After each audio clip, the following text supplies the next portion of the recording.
Praise the Lord everyone. आत्मा की आवाज में आप सभी का पुनः मैं स्वागत करता हूं। प्रभु का धन्यवाद करता हूं कि प्रभु ने पुनः हम सभी को फिर से जोड़ा है कि हम अपने मनन में आगे बढ़ते हुए परमेश्वर के वचन की ओर अपने ध्यान को केंद्रित करें। मेरे प्रियो, हम लगातार भजन की हर एक उन अध्यायों का मनन करते आ रहे हैं और जब हम भजन संहिता की पुस्तक का मनन कर रहे हैं जिसमें लगभग 150 अध्याय है और इन 150 अध्यायों में आज हम 22वें अध्याय की ओर बढ़ चुके हैं। और जब हम 22वें अध्याय की ओर ध्यान करते मेरे प्रियो, तो यहां पर दाऊद की एक व्याथा भरी पुकार है जिसमें वो अपने परमेश्वर को पुकार रहा है। लेकिन इसी भजन में जब वो प्रार्थना कर रहा है उसके साथ ही साथ वो परमेश्वर का स्तुतिगान भी करता है।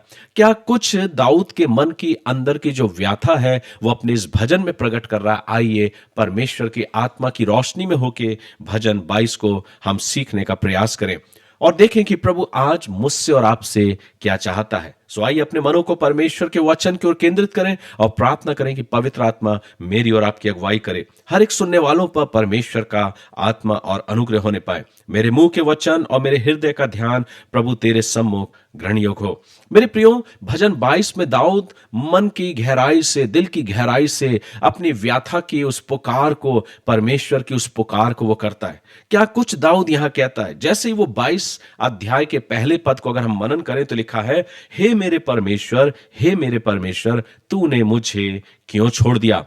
ये हमको और आपको स्मरण आता है वो वक्तव्य जब प्रभु यीशु मसीह ने कलवरी के क्रूस पर चढ़े हुए, जब अपने आप को मेरे और आपकी जिंदगी के लिए और सारी मानव जाति के लिए, उनके गुनाहों के लिए, पापों के लिए, उस अनंत जीवन को देने के लिए जब अपने आप को बलिदान करता है। प्रभु यीशु मसीह यही शब्द को कहता है, हे मेरे परमेश्वर, हे मेरे परमेश्वर, तूने मुझे क्यों छोड़ दिया।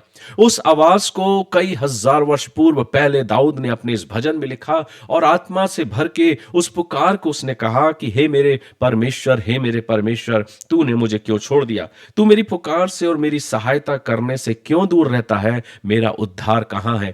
ऐसा प्रतीत नजर आ रहा है कि दाऊद किसी विषय के लिए विशेष रीति से वो प्रार्थना कर रहा है और ऐसा नजर आ रहा है कि वक्त गुजरा जा रहा है, समय काफी हो चुका है और अब दाऊद को ऐसा आश्चर्य होने लगा है कि शायद परमेश्वर उसकी प्रार्थनाओं की ओर अपने ध्यान को नहीं कर रहा। इस भजन में दाऊद को आश्चर्य होता हुआ नजर आता है कि परमेश्वर उसकी आवाज को, उसकी पुकार को अनहोना क्यों कर रहा है और इसलिए वो परमेश्वर की उस आवाज को अपने अपने जीवन में, पुकार को वो परमेश्वर की ओर करता है और कहता है, हे मेरे परमेश्वर, हे मेरे परमेश्वर, तूने मुझे क्यों छोड़ दिया। दाऊद ये सोचने लगा कि शायद परमेश्वर उसकी प्रार्थनाओं को नहीं सुन रहा, तो कहीं ना कहीं परमेश्वर ने उसे छोड़ दिया।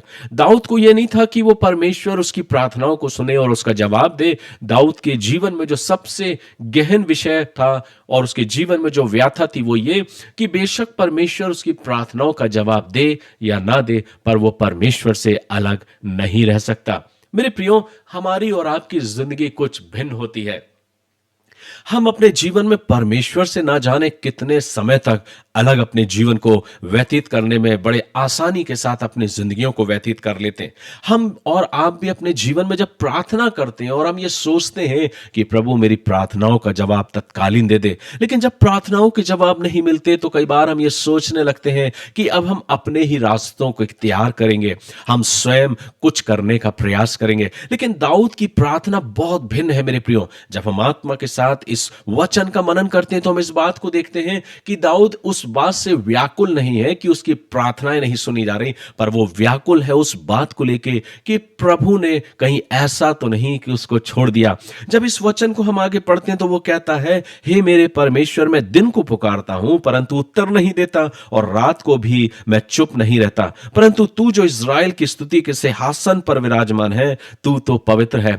मेरे प्रियो, इस मन की व्याथा के बीच, इस व्याकुल हृदय के बीच जिसमें वो परमेश्वर को पुकार रहा है, ऐसा नजर आता है कि दाऊद परमेश्वर के बिना एक पल भी रहना नहीं चाहता। यह दाऊद की प्रार्थना नहीं मेरे प्रियो, लेकिन दाऊद का संवाद है उस परमेश्वर के साथ। अक्सर हम और आप जब प्रभु के पास जाते हैं तो हम और आप से प्रभु से अपनी प्रार्थनाओं में अपनी डिमांड को रखते हैं। हमारा संवाद कम पर हमारी आवश्यकताएं ज्यादा होती हैं। लेकिन दाऊद अपनी इन प्रार्थनाओं के द्वारा, इस भजन के द्वारा मुझे और आपको ये सिखाना चाहता है कि बेशक उस परमेश्वर से मुझे कुछ मिले या ना मिले, पर मैं उसकी पवित्र उपस्थिति को अपने जीवन से खोना नहीं चाहता। और इसलिए दाऊद को बड़ा आश्चर्य होने लगा कि कहीं ऐसा तो नहीं कि प्रभु की उपस्थिति मेरे जीवन से चली गई है। और इसलिए वो बड़े मन की व्याथा के साथ प्रभु को पुकारता और कहता, हे मेरे परमेश्वर, हे मेरे परमेश्वर, तूने मुझे क्यों छोड़ दिया। जब वो दिन रात प्रभु को पुकार रहा है और प्रभु उसके जवाब को नहीं दे रहा है, प्रभु शांत है, तो वो दाऊद व्याकुल हो गया। हम और आप अपने जीवन को कैसे व्यतीत करते मेरे प्रियो? हम तो अपनी जिंदगियों में इतने इतने खोए रहते हैं कि हमें हमारे प्रभु की उपस्थिति का एहसास कई बार नहीं होता। हम अपने जीवन में अपने दुनिया में चकाचौंध में ही आनंद और मग्न रहते हैं। लेकिन सीखने का विषय है कि दाऊद पल भर के लिए अपने जीवन में प्रभु की उपस्थिति के उस अनुभव को उसने जब नहीं लिया तो वो व्याकुल हो गया, व्यथित हो गया और प्रभु को पुकार उठा, कहा, हे मेरे परमेश्वर, हे मेरे परमेश्वर, तूने मुझे क्यों छोड़ दिया। लेकिन इस श्रृंखला के बीच में, इस व्याकुल हृदय के बीच में वो परमेश्वर की महिमा और स्तुति करने से भी नहीं चूका। वो कहता है, तू जो इस्राएल की स्तुति के सिंहासन पर विराजमान है, तू तो पवित्र है। वो स्मरण दिलाता है कि प्रभु तूने मेरे पुरखाओं की प्रार्थनाओं को सुना है। हमारे पुरखा तुझी पर भरोसा रखते थे, वे भरोसा रखते थे और तू उन्हें छुड़ाता था। उन्होंने तेरी दुहाई दी और तूने उनको छुड़ाया। वे तुझी पर भरोसा रखते थे और कभी लज्जित ना हुए। दाऊद स्मरण दिलाता है और वो विश्वास करता है कि मैं आज अपने उन पुरखाओं पर यकीन करता हूं और अपने पुरखाओं के उस परमेश्वर पर विश्वास करता हूं जिनका विश्वास प्रभु तुझ में था और तूने उनकी प्रार्थनाओं को सुना, तूने उन्हें दृढ़ किया, तूने उन्हें छुटकारा दिया। इसलिए मेरा भरोसा तुझ में अडिग है। कई बार ऐसा होता मेरे प्रियो जिंदगियों में, जब हमारी और आपकी प्रार्थनाएं नहीं सुनी जाती, हमारे और आपकी इच्छा के अनुसार हमारे जीवन में कुछ घटित नहीं होता, तो कई बार हम अपने आप परमेश्वर से अपने आप को अलग कर लेते हैं। कितनी जिंदगियां हैं मेरे प्रियो जो आज हम अपने आसपास के जीवन में देखते हैं कि जिनको परमेश्वर से अगर कुछ नहीं मिला तो वो स्वयं परमेश्वर से अलग हो गए। लेकिन दाऊद का भजन 22 मुझको और आपको ये शिक्षा देता है कि दाऊद अपने जीवन में अपने प्रार्थनाओं के उत्तरों के लिए नहीं, पर वो स्वयं परमेश्वर के लिए व्याकुल है। वो कहता है, प्रभु मैं तेरे बिना नहीं रह सकता, क्या तूने मुझे छोड़ दिया है। आगे 6वें पद में दाऊद कहता है, परंतु मैं तो कीड़ा हूं, मनुष्य नहीं, मनुष्यों में मेरी नाम धराई है और लोगों में मेरा अपमान होता है। वे सब जो मुझे देखते हैं मेरा ठट्ठा करते हैं और होंठ बिचकाते हुए कहते हैं, सिर हिलाते हैं, अपने को यहोवा के वश में कर दे, वही उसको छुड़ाएगा, वह उसको बारे, क्योंकि वह उससे प्रसन्न है। सो मेरे प्रियो, जब हम आगे वचन को पढ़ते हैं तो दाऊद अपने मन से इस बात को कहता कि देख प्रभु, जब तू मेरी प्रार्थनाओं के उत्तरों को नहीं दे रहा है, जब तू शांत है, तो लोग मेरा उपहास उड़ा रहे, लोग ये कह रहे हैं कि दाऊद के प्रति परमेश्वर का प्रेम कम हो गया है। दाऊद को परमेश्वर अब प्यार नहीं करता और दाऊद परमेश्वर से प्रार्थना करता है। लेकिन हकीकत ये नहीं थी मेरे प्रियो। परमेश्वर की दृष्टि में दाऊद आज भी उतना ही प्रिय था, लेकिन दाऊद अपने जीवन में उन बातों को स्मरण करता। कई बार हमारे और आपकी जिंदगियों में भी कुछ ऐसा ही होता, जब हम अपने जीवन में अपनी प्रार्थनाओं के जवाब को नहीं पाते तो हम सोचते हैं कि परमेश्वर हमसे प्यार नहीं करता। कई बार जब दुनिया जैसा चाहती है वैसा दिखाई नहीं पड़ता तो लोग ये कहने लगते हैं कि प्रभु तुझसे प्रेम नहीं करता। लेकिन हकीकत तो ये होना चाहिए मेरे प्रियो कि अगर मेरा और आपका विश्वास उस परमेश्वर में है, उस प्रभु में हमारा विश्वास है, तो हम अपने जीवन से प्रभु का धन्यवाद करते हैं, क्योंकि मेरा प्रभु मुझसे और आपसे प्रेम करता है। आगे वचन कहता है, परंतु तू ही ने मुझे गर्भ से निकाला, जब मैं दूध पीता बच्चा था तब ही से तूने मुझे भरोसा रखना सिखाया। मैं जन्मते ही तुझी पर छोड़ दिया गया, माता के गर्भ ही से तू मेरा ईश्वर है। यहां अपने विश्वास को प्रकट करता वो कहता, प्रभु मैं अपने आप में कुछ नहीं, सब कुछ का करता धरता तू ही है, तूने मुझे संभाला है, तू ही ने मुझे हर संकट से बाहर निकाला है, क्योंकि मेरा और कोई सहायक नहीं। मेरे प्रियो, यहां दाऊद की इस प्रार्थना को जब आप पढ़ते हैं तो दाऊद अपने व्याकुल हृदय के साथ प्रभु के सम्मुख अपनी प्रार्थनाओं को करता है। प्रभु के सम्मुख अपनी प्रार्थनाओं को, अपनी कमियों को, अपनी बातों को वो प्रकट करता, अपने संवाद को वो करता। वो कहता है प्रभु मैं तेरी उस उपस्थिति से दूर नहीं जा सकता और मैं किसी भी रीति से अपने आप को तुझसे अलग नहीं कर सकता। जब हम आगे वचन को पढ़ते हैं तो दाऊद 14वें पद में कहता है, मैं जल के समान बह गया और मेरी सब हड्डियों के जोड़ उखड़ गए, मेरा हृदय मोम हो गया और मेरी देह के भीतर पिघल गया, मेरा बल टूट गया, मैं ठीकरा हो गया और मेरी जीभ मेरे तालू से चिपक गई और तू मुझे मारकर मिट्टी में मिला देता है। यहां पर दाऊद अपने उस मन की व्यथा को व्यक्त करता कि देख प्रभु मैं तेरी उपस्थिति से अगर दूर हो गया हूं या तू मुझसे दूर हो गया है तो मैं अपने आप में कुछ भी नहीं हूं, मेरी हड्डियों के जोड़ उखड़ गए। अर्थात वो अपनी उस व्याकुलता को इतना व्यक्त कर रहा है, प्रभु मैं तेरे बिना कुछ भी नहीं हूं, मैं तेरे बिना कुछ भी नहीं हूं। और आपस में तब वो वचन को और आगे बांटता, प्रभु के प्रति अपनी व्याथा को लिखता और 19वें पद में कहता है, परंतु हे यहोवा तू दूर ना रहे, हे मेरे सहायक मेरी सहायता के लिए फुर्ती कर। यहां प्रार्थना सिर्फ उसके जज्बातों के लिए और उसको जो प्राप्त करना है उसके लिए नहीं हो रही मेरे प्रियो, लेकिन वो प्रभु से दूर रहना नहीं चाहता, वो प्रभु के बिना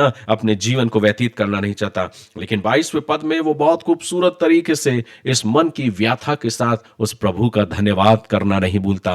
वो कहता है, मैं अपने भाइयों के सामने तेरे नाम का प्रचार करूंगा, सभा के बीच में तेरी प्रशंसा करूंगा। कितनी बार होता है जब प्रभु से हमें कुछ प्राप्त होता है तो हम बड़े आनंदित हो जाते हैं मेरे प्रियो, प्रभु का धन्यवाद करने से नहीं चूकते। लेकिन जब जिंदगियों के सफर में जब उतार चढ़ाव आते हैं, जब तमाम समस्याओं के दौर से हम गुजरते हैं, क्या वैसे समय में हम खड़े होकर प्रभु का धन्यवाद करने वाले होते हैं या नहीं? कई बार हम उस प्रभु को छोड़ देते हैं, दूसरे रास्तों को इख्तियार कर लेते हैं, हमारे होठों से प्रभु का धन्यवाद का शब्द नहीं निकलता। लेकिन सीखने का अवसर है मुझे कि दाऊद ने विपरीत परिस्थितियों में भी उस परमेश्वर का धन्यवाद करना नहीं भूला। वो कहता है, यहोवा के डरवैयों उसकी स्तुति करो, हे याकूब के वंश तुम सब उसकी महिमा करो। वो इज़राइल के सारे लोगों को एकत्रित करता, वो कहता तुम सब मेरे साथ मिलकर परमेश्वर की स्तुति करो। आगे कहता है, क्योंकि उसने दुखों को तुच्छ नहीं जाना और ना उनसे घृणा करता है और ना उससे अपना मुंह छिपाता है, पर जब उसने उसकी दुहाई दी तब उसकी सुन ली। बड़ी सभा में मेरा स्तुति करना तेरी ही ओर से होता है। सो मेरे प्रियो, इस पूरे भजन 22 में हम दाऊद की मन की व्याथा को देखते हैं। व्याथा, व्याकुलता इसलिए नहीं कि उसकी प्रार्थनाएं स्वीकार्य नहीं हो रही हैं, लेकिन जब आप परमेश्वर की आत्मा की अगुवाई में होकर इस वचन का मनन करेंगे तो देखने में आता है कि दाऊद इस बात से व्याकुल नहीं कि उसकी प्रार्थनाएं नहीं सुनी जा रही, प्रभु उसका जवाब नहीं दे रहा, पर वो व्याकुल हो उठा है कि आखिरकार मुझसे क्या गुनाह हुआ, प्रभु मेरी आवाज को क्यों नहीं सुन रहा, प्रभु मुझसे बातें क्यों नहीं कर रहा, प्रभु मुझसे कहीं ऐसा तो नहीं कि दूर हो गया है। इसलिए वो कहता है, हे मेरे परमेश्वर, हे मेरे परमेश्वर तूने मुझे क्यों छोड़ दिया। मेरे प्रियो, यहां दाऊद की वो व्याकुलता है, वो प्रेम है जो प्रभु से दूर रहना नहीं चाहता, वो प्रभु को खोना नहीं चाहता, वो अपने जीवन को प्रभु से अलग ले जाना नहीं चाहता। बेशक उसकी जिंदगी में कुछ मिले या ना मिले, पर वो प्रभु को अपनी जिंदगी में थामे रहना चाहता है। आज मेरा और आपका क्या विचार है? जिंदगी के सफर में हम सिर्फ अपनी उपलब्धियों को पाकर ही आनंदित होना चाहते हैं, या अपने जीवन में सिर्फ प्रभु को इसलिए थामे हुए हैं कि प्रभु से हमें हर दिन कुछ ना कुछ प्राप्त होता रहे, या इसलिए थामे हैं कि मैं उस प्रभु के बिना नहीं रह सकता। दुनिया बेशक हमारे और आपके बारे में क्या कुछ ना सोचे, विचार करे, लेकिन मेरे प्रियो, एक विश्वास योग्य जन अपने जीवन में प्रभु से कुछ पाना नहीं चाहता, पर वो स्वयं प्रभु को पाना चाहता है। आज आप क्या सोचते हैं? आप प्रभु से कुछ पाना चाहते हैं, या प्रभु से कुछ पाने की मनसा के साथ प्रभु के पास हर रोज आते हैं, या स्वयं अपने जीवन में प्रभु को पाना चाहते हैं? मेरे प्रियो, मैंने अपने जीवन में परमेश्वर का धन्यवाद करते हुए अपने प्रभु को हमेशा पाना चाहा, और हर रोज प्रभु का धन्यवाद करते हुए अपने जीवन से उसका स्तुति और उसका गुणानुवाद करते हुए प्रभु का धन्यवाद करता हूं कि प्रभु मैं तेरा धन्यवाद करता हूं कि तू मेरे करीब है और मैं तेरे करीब हूं। इस आनंद के साथ प्रभु की स्तुति करिए मेरे प्रियो, प्रभु का धन्यवाद करिए, और हर रोज उसकी संगति की चाह करते हुए अपने जीवन को प्रभु के वचन की निकटता में व्यतीत करिए। मैं प्रार्थना करता हूं कि परमेश्वर का आत्मा हमारे हृदयों को छुए और ये वचन आज हमारी जिंदगियों को और आशीषित करे। परमेश्वर का अनुग्रह, परमेश्वर की आशीष आपके जीवनों में बहुत अधिकाई से हो, यही मेरी प्रार्थना। आइए हम दुआओं में अपने सिरों को झुकाएं। प्यारे खुदावंद, बड़ी शुक्रगुजारी के साथ पुनः आपके कदमों के पास आते हैं, धन्यवाद देते हैं हैं पवित्र आत्मा के लिए कि बहुत खूबसूरत तरीके से प्रभु